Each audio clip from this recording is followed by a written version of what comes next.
कांग्रेस जो खुद संविधान को कई मौक़ों पर उन्होंने उसकी लाज नहीं रखी है, उन्होंने उसको तार तार करने का काम किया है। आज वो संविधान की दुहाई दे रहे हैं। बिहार फर्स्ट, बिहारी फर्स्ट में जो हमारा विजन डॉक्यूमेंट है उसके हिसाब से बिहार में किस तरह से विकास हो, किसी और को आईना दिखाने के बजाय, किसी और को पढ़ाने के बजाय कांग्रेस को इस संविधान को खुद पढ़ना चाहिए। इंडिया ब्लॉक लगातार कह रही है कि डिप्टी जो स्पीकर पद का है वो हमारा होना चाहिए। पक्ष के जो सदस्य हैं वो संविधान की प्रति लेकर के साथ में आ रहे हैं। बड़ी ही विडंबना है।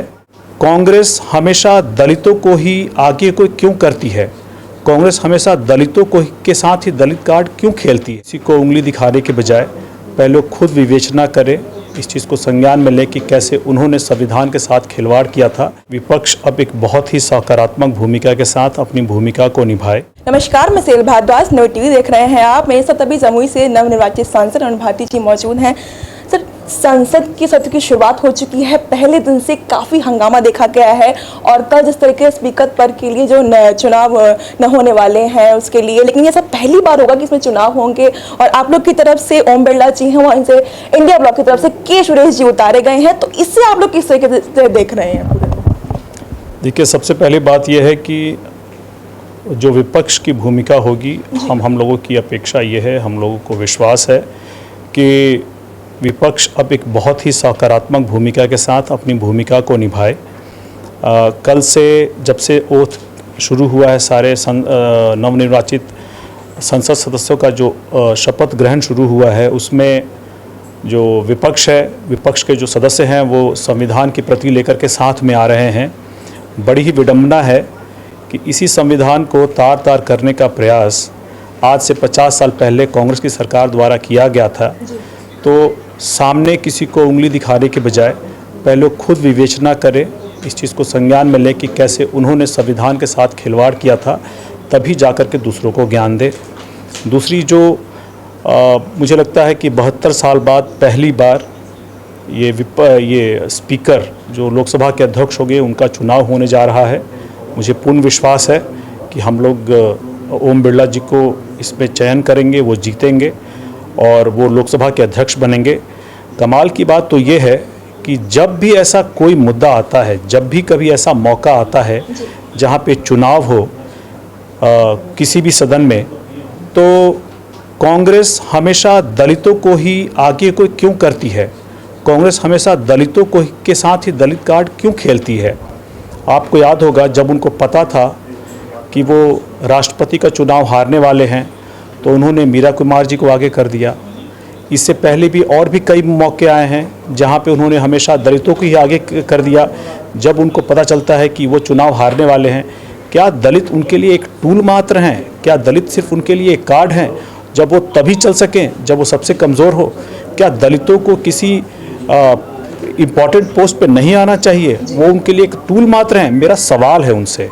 इसीलिए मैं ये कहूँगा कि बहुत अच्छा होता अगर ओम बिरला जी को पूरा सदन एक सहमति से चुनता, लेकिन बहरहाल अगर नहीं भी चुनता है तो हम लोगों की इतनी मेजॉरिटी है कि हम लोग अपने लोकसभा के अध्यक्ष ओम बिरला जी का चुनाव कल बहुमत से कर पाएंगे। बिल्कुल सर, इसकी जो बात है वो यहाँ से उठी थी कि उनका इंडिया ब्लॉक लगातार कह रही है कि डिप्टी जो स्पीकर पद का है वो हमारा होना चाहिए। जब आनंद सिंह की बात हुई कल, के आनंद सिंह ने मल्लिकार्जुन से खड़गे जी से बात भी करी है, उन्होंने कहा था हम दोबारा कॉल भी करेंगे कि हमारा हो, तो उन्होंने दोबारा कॉल भी नहीं करी। आनंद सिंह कह रहे हैं कि हमने 3 बार कॉल करी है। तो क्या इसीलिए सारा मुद्दा हो रहा है? देखिए, ये डिस्कशन कांग्रेस का कब हुआ हमारे गठबंधन के नेताओं से, ये पब्लिक डोमेन में इंफॉर्मेशन नहीं है, तो इस पर मैं टिप्पणी नहीं कर पाऊंगा। फिलहाल मैं यही कहना चाहूँगा कि लोकसभा अध्यक्ष का जो चयन होना चाहिए था वो सदन में सर्वसम्मति से होना चाहिए था। ये नहीं होना कांग्रेस की एक नकारात्मक रवैये को दर्शाता है और मेरी उनसे ये विनती रहेगी, उनसे ये एक रिक्वेस्ट रहेगा कि सदन में जो भी कार्रवाई हो उनमें उनका एक सकारात्मक रवैया रहे, जो कि पूरे सदन के लिए और भारत की जनता के लिए सही रहेगा। जी सर, आज ही के दिन 1975 में इंदिरा गांधी के समय में आपातकाल घोषित किया गया था, जिसको लेकर के आज 49 साल पूरे हो चुके हैं, 50वां साल आज से लग गया है और आप लोगों ने, बीजेपी ने भी इसको एक बड़ा मुद्दे के तरीके से आज दिखाया गया है। लेकिन आप लोग कैसे देख रहे हो कि राहुल गांधी ने भी आज ओथ लिया है, तो उन्होंने संविधान की किताब पकड़ के उन्होंने ओथ लिया, साथ ही अखिलेश यादव ने भी ओथ लिया है, तो संविधान को एक बहुत बड़ा मुद्दा बनाया जा रहा है। कल भी इंडिया ब्लॉक के सारे नेताओं ने लगातार प्रदर्शन भी किया था, तो आप लोग इसे किस तरीके से देख रहे हैं? संविधान के बक्के को लेकर के किसी और को आईना दिखाने के बजाय, किसी और को पढ़ाने के बजाय, कांग्रेस को इस संविधान को खुद पढ़ना चाहिए और देखना चाहिए कि इतिहास में कैसे उन्होंने संविधान को तार तार करने का काम किया है। जिस तरह से देश में आपातकाल लगाया गया था, या ऐसे जब कई मौके आए हैं, आप, मुझे याद है एक डिबेट में, डिस्कशन में ये भी हो रहा था कि कांग्रेस जो खुद संविधान को कई मौक़ों पर उन्होंने उसकी लाज नहीं रखी है, उन्होंने उसको तार तार करने का काम किया है।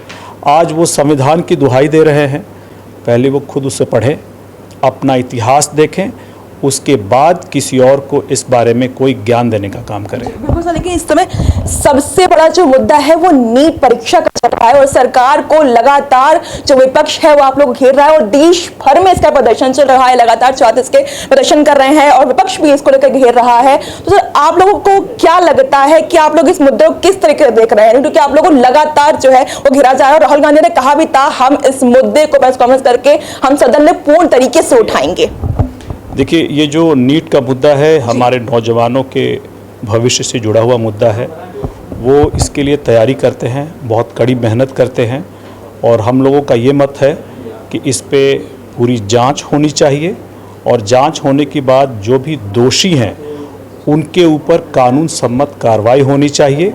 हम लोग नौजवानों के साथ खड़े हैं, नीट के जो परीक्षार्थी हैं उनके साथ खड़े हैं और हमारी सरकार से ये अपेक्षा रहेगी कि जो भी दोषी पाए जाए उनके साथ कानून सम्मत कार्रवाई अवश्य हो। इसको लेकर धर्मेंद्र प्रधान जी को है जो उनके इस्तीफे की मांग भी की गई थी, क्योंकि जब उन्होंने शपथ ली धर्मेंद्र प्रधान जी ने, उसके बाद उन्होंने जो है एनटीए को बिल्कुल क्लियर कर दिया था।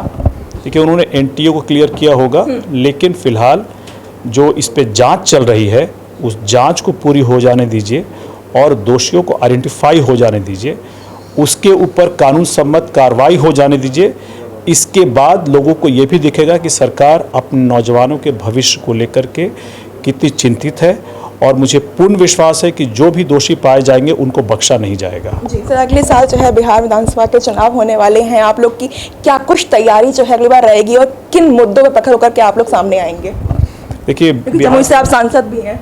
जी, बिहार में विकास को लेकर के हमारा मुद्दा रहेगा। हम लोगों ने बिहारी फर्स्ट में जो हमारा विजन डॉक्यूमेंट है उसके हिसाब से बिहार में किस तरह से विकास हो, चाहे वो शिक्षा को लेकर के हो, रोजगार को लेकर के हो, स्वास्थ्य को लेकर के हो, बेसिक इंफ्रास्ट्रक्चर को लेकर के, वो सारी चीज़ें हमने रखी है और उन्हीं मुद्दों पे हम लोग बिहार के चुनाव को लड़ने के लिए जाएंगे।